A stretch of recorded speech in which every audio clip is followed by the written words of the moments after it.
Ermegi eldin ermegi. Erçişken eje singdiler. Bulbulda ünü bolboso, bulardı tanıp kim biler. Unutmadın Kanımgül Dosmanbetova. Atkaruçu eje singdiler toğu.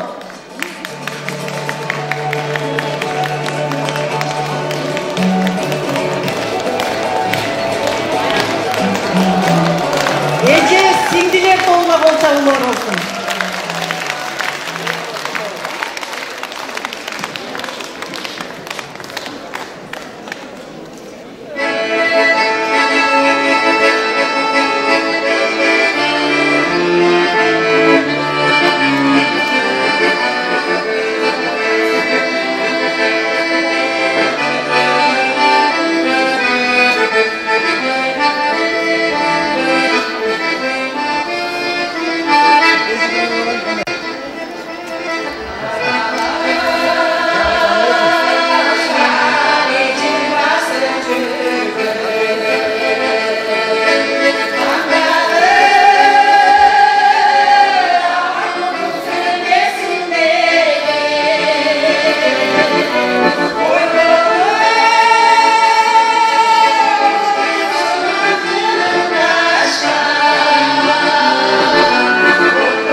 Сиңдилер тобу.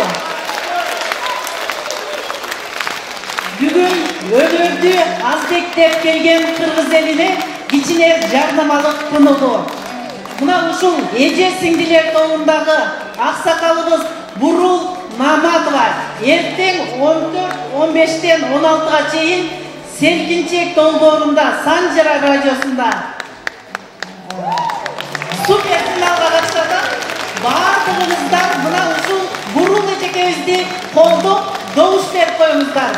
Бурул Маматова.